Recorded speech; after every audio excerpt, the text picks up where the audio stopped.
ये बात उन दिनों की है जब बुद्ध मरवन में अपना समय व्यतीत कर रहे थे। इस समय तक बुद्धि की प्रसिद्धि दूर दूर तक फैल चुकी थी। बहुत दूर दूर से लोग अपनी चिंताओं और परेशानियों का समाधान खोजने के पास आते थे। ऐसे ही एक दिन जब बुद्ध मरवन में अपने शिष्यों को प्रवचन दे रहे थे तो एक अधेड़ उम्र का व्यक्ति अपने 20-21 वर्ष के पुत्र को अपने साथ लिए बुद्धि की तरफ चला आ रहा था। जब यह प्रवचन स्थल के पास पहुंच गए तो एक नजर उन पर डाली और इशारे से बैठने के लिए कहा। जब प्रवचन समाप्त हो गया और सभी लोग वहां से चले गए तो बुद्ध ने उस व्यक्ति को अपने पास बुलाया और बैठने के लिए कहा। वहां चारों तरफ हरियाली छाई हुई थी। मौसम बहुत सुहाना था और तरह तरह के पक्षियों की आवाजें गूंज रही थी। ऐसा नजारा देखकर उस व्यक्ति को अंदर से असीम शांति महसूस हो रही थी। इसके बाद बुद्ध ने उस व्यक्ति से आने का कारण पूछा तो इस पर व्यक्ति ने कहा, यह तथागत, मैं 2 दिन की लंबी यात्रा करके अपने पुत्र को आपसे मिलवाने लाया हूँ। ये मेरा इकलौता पुत्र है और ये हर समय थका थका रहता है। ऐसा लगता है जैसे इसके अंदर कोई जान ही नहीं है, कोई प्राणी नहीं है। इसका स्वभाव भी काफी चिड़चिड़ा हो गया है। अगर हम इससे कुछ भी कहते हैं तो यह हमारी छोटी छोटी बातों पर गुस्सा हो जाता है। इसके देखने की क्षमता भी उम्र से पहले ही कमजोर हो गई है और इसके बाल भी सफेद पड़ने लगे हैं। इतनी कम उम्र में इतनी बड़ी उम्र का लगना, मुझे तो कुछ समझ नहीं आ रहा। किसके साथ हो क्या रहा है तथागत? मैं अपने पुत्र के स्वास्थ्य को लेकर बहुत चिंतित हूँ। जब मैं अपने पुत्र को वैद्य जी के पास लेकर गया तो उन्होंने कुछ औषधि दी और कहा अपने पुत्र को तनाव कम लेने के लिए कहो। वो अपने दिमाग में बहुत अधिक तनाव लेता है, इसलिए उसकी ऐसी हालत हो गई है। लेकिन मुझे उनके बहुत समझाने के बाद भी तनाव का मतलब समझ नहीं आया। मुझे नहीं पता कि तनाव होता क्या है, यह किन कारणों से आता है और उसे कैसे अपने पुत्र के दिमाग से निकालूं। लेकिन मुझे सबसे पहले तो ये समझना है कि तनाव होता क्या है। इसीलिए तथागत मैं आपके पास आया हूँ, कृपया आप मेरी समस्या का समाधान कीजिए। यह सुन बुद्ध उसके पुत्र को बड़े ध्यान से देखते हैं, उसके चेहरे को देखते हैं, उसकी आंखों को देखते हैं और फिर उसके हाथों की नब्ज को भी देखते हैं। यह सारी विधि करने के पश्चात बुद्ध उस व्यक्ति से कहते हैं, तनाव लेना तो कोई नहीं चाहता, लेकिन फिर भी यह तनाव लोगों के दिमाग को दीमक की तरह पकड़ लेता है और व्यक्ति जान भी नहीं पाता कि वह तनाव में जी रहा है। लेकिन अगर व्यक्ति तनाव के कारणों को अच्छे से समझ लेता है और तनाव के बारे में कोई ऐसा पैमाना बना लेता है जिससे वह जान सके कि वह कितने तनाव में है, तो वह इस समस्या का समाधान भी खोज सकता है। सबसे पहले तो तुम ये समझो कि तनाव होता क्या है। जब भी कोई व्यक्ति कोई काम कर रहा होता है लेकिन उसका मन कहीं दूर भटक रहा होता है, कल्पनाओं में होता है, तो उसके शरीर और मन के बीच एक दूरी पैदा हो जाती है। यह दूरी जितनी अधिक होगी, व्यक्ति उतनी ही ज्यादा बेहोशी की अवस्था में होता है और शरीर व मन के बीच की इसी दूरी, इसी खिंचाव को तनाव कहा जाता है। आखिर कोई पसंदीदा खेल खेलने के बाद व्यक्ति चुस्ती और प्रसन्नता से क्यों भर जाता है, जबकि उसने तो अपने शरीर को थकाया है। लेकिन समझने वाली बात यह है कि खेलते समय मन और शरीर एक साथ पूरी तरह से उस खेल में केंद्रित होते हैं, जिससे शरीर और मन के बीच दूरी पैदा नहीं होती और कोई तनाव पैदा नहीं होता। और अगर दिमाग में कोई तनाव था भी तो वो भी दूर हो जाता है। लेकिन इसके विपरीत, जब हम कोई ऐसा काम करते हैं जो हमें पसंद नहीं है, तो हमारा ससुर तो उस काम को कर रहा होता है लेकिन हमारा मन कहीं दूर कल्पनाओं में भटक रहा होता है, जिससे शरीर और मन के बीच एक दूरी पैदा हो गई और तनाव ने जन्म ले लिया। इसलिए व्यक्ति को एक समय पर सिर्फ एक ही काम करना चाहिए और अपने तन और मन की सारी शक्ति उसी एक काम पर लगा देनी चाहिए, जिससे व्यक्ति के अंदर तनाव पैदा ही ना हो। इसके बाद बुद्ध ने कहा, तनाव पैदा होने के मुख्य 8 कारण होते हैं और जिसने इन कारणों को समझ लिया वो जीवन भर तनाव मुक्त रह सकता है।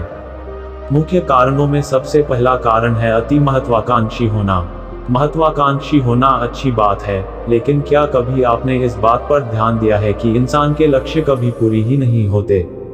उसका एक लक्ष्य पूरा हुआ नहीं कि वह दूसरे की तरफ भागने लगता है, दूसरा पूरा हुआ तो तीसरे की तरफ, और इस तरीके से वो अपने लक्ष्यों को पाने के लिए जिंदगी भर गोल गोल घूमता रहता है। इसलिए जो व्यक्ति अति महत्वाकांक्षी होता है, जिसने बड़े बड़े लक्ष्य बनाए होते हैं, वह वर्तमान में कभी रह ही नहीं पाता। उसका मन सदैव भविष्य की योजनाएं बनाने में ही व्यस्त रहता है। उसका शरीर तो वर्तमान में रहता है, लेकिन भविष्य में ही रहता है, जिससे मन और शरीर के बीच दूरी पैदा हो जाती है और वह तनाव भरी जिंदगी जीने लगता है।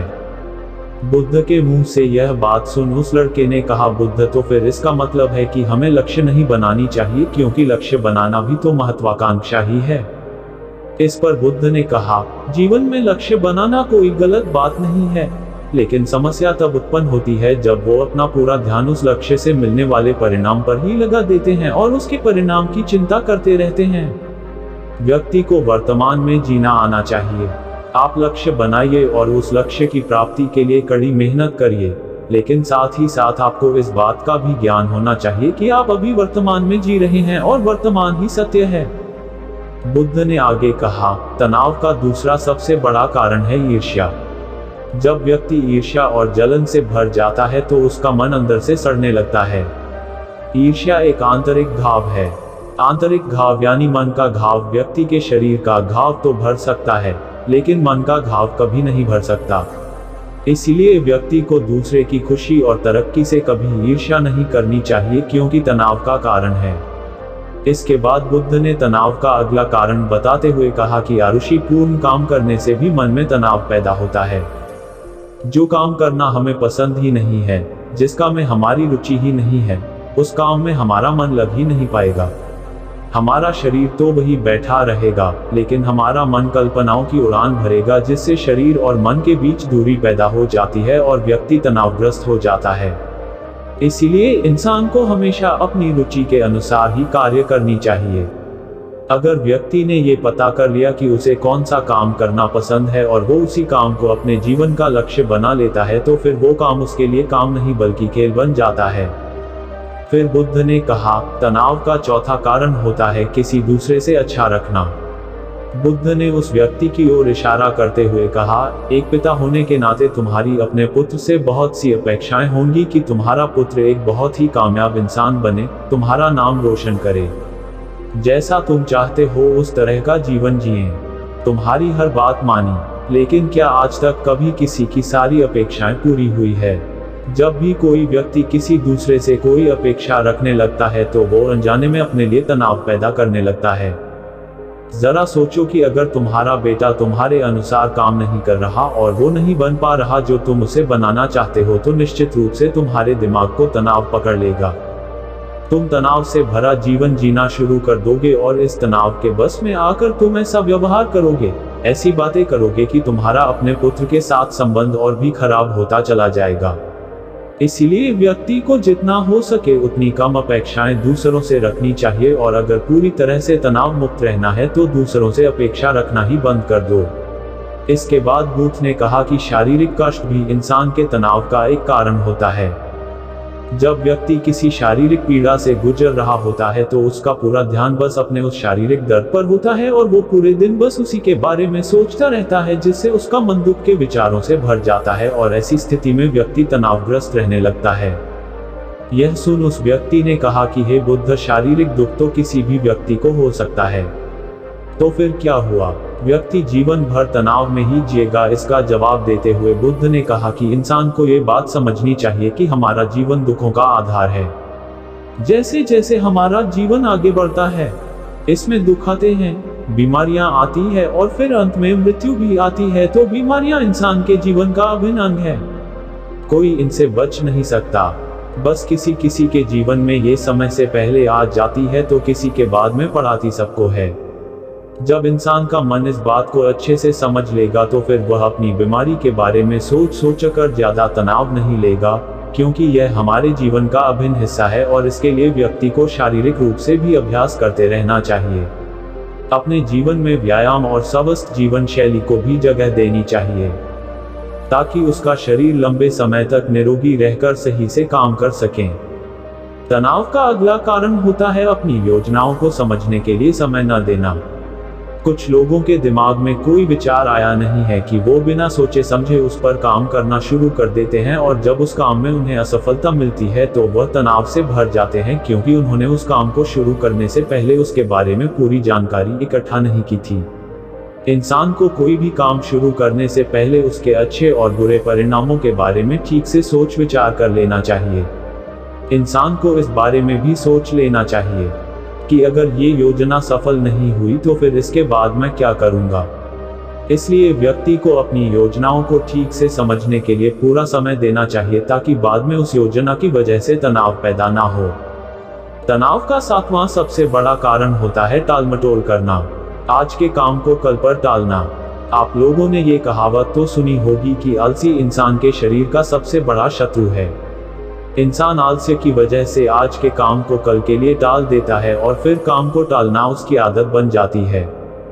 काम को कल पर टालने वाले व्यक्ति का काम कभी भी समय पर पूरा नहीं हो पाता और अगर किसी तरह से पूरा हो भी जाता है तो वह उतना अच्छा नहीं हो पाता जितना अच्छा उसे किया जा सकता था। और फिर यह बात व्यक्ति के अंदर तनाव पैदा करती है। लेकिन काम को टालना या काम को एकदम अंत समय पर करना एक आदत है। इसलिए व्यक्ति ना चाहते हुए भी बार बार अपनी इस आदत का शिकार बन जाता है और काम को टालता रहता है और फिर जब काम की समय सीमा पास आ जाती है तो वह तनाव से भरकर काम को पूरा करने का प्रयास करता है। इसीलिए तनाव मुक्त रहने के लिए व्यक्ति को काम को टालने की आदत छोड़नी पड़ेगी और यह तभी संभव है जब व्यक्ति काम को समय से पहले खत्म करने का निश्चय करें। सबसे आखिरी और सबसे प्रमुख कारण जो तनाव का होता है वो है ज्यादा सोचना। लगातार सोचते रहना भी एक बीमारी है और यह उस व्यक्ति में सबसे ज्यादा पाई जाती है जो कपोल कल्पनाएं करता है, जो अतीत की घटनाओं और भविष्य की बातों के बारे में सोचता रहता है, जो बेवजह के अनुमान लगाता रहता है। इसीलिए व्यक्ति को ज्यादा सोचने की आदत पर लगाम लगाना चाहिए। इसके लिए जितना हो सके खुद को काम में व्यस्त रखना चाहिए और हर दिन ध्यान का अभ्यास करने को अपने जीवन का हिस्सा बना लेना चाहिए। बुद्ध के मुंह से यह सारी बातें सुनकर उस व्यक्ति ने हाथ जोड़कर कहा, बुद्ध मेरा पुत्र तो अभी मात्र 20 वर्ष का ही है और इसमें अभी इतनी समझ भी नहीं है कि यह आपकी बताई सारी बातों का एक साथ पालन कर सकें। आप कृपया करके तनाव मुक्त रहने का कोई आसान सा तरीका बता दें जिससे मेरा बेटा उसका अनुसरण भी कर सके और तनाव मुक्त भी रह सके। उस व्यक्ति की यह प्रार्थना सुन बुद्धि ने कुछ सोचते हुए जवाब दिया, अगर तुम इतनी सारी बातों का पालन नहीं कर सकते तो इसके लिए एक बहुत ही आसान विधि है। तुम एक बार मैं एक काम को करने पर ध्यान लगाओ भी काम कर रहे हो तो उस समय पर सिर्फ उसी काम को करो, सिर्फ उस पर ही अपना पूरा ध्यान लगाओ और अगर तुम्हारा मन इधर उधर भटक जाता है तो जैसे ही तुम्हें याद आए उसे वापस फिर उसी काम में लगा दो। ये सबसे आसान और अच्छा तरीका है तनाव मुक्त रहने का। जब तुम भोजन करो तो उस समय सिर्फ भोजन ही करो, उसके पूरे स्वाद का आनंद लो, उसी अनुभव करो। जब चलो तो अपना पूरा ध्यान सिर्फ चलने लगा दो। इससे तुम्हारा मन और तुम्हारा शरीर दोनों एक जगह पर केंद्रित रहेंगे। दोनों के बीच दूरी पैदा नहीं होगी जो कि तनाव का मुख्य कारण होती है। दोस्तों, आज की युवा पीढ़ी एक ही समय पर दो दो तीन तीन काम करने के आदी हो चुकी है, जैसे फोन पर बात करते हुए गाड़ी चलाना, खाना खाते हुए टीवी देखना, ये फोन चलाना और फिर इनकी शिकायत रहती है कि मैं तनाव में जी रहा हूँ, मेरा मन शांत रहता है, मैं चिड़चिड़ा सा हो गया हूँ। जब कोई व्यक्ति एक ही समय पर तीन तीन काम करेगा तो तनाव पैदा होना तो स्वाभाविक है, क्योंकि दिमाग तो एक समय पर पूरा ध्यान लगाकर सिर्फ एक ही काम कर सकता है। पूर्ण रूप से एक ही समय पर दो कामों पर ध्यान कभी नहीं लग सकता। इसलिए जहां तक संभव हो सके एक समय पर सिर्फ एक ही काम करने का प्रयास करें, वो भी पूरे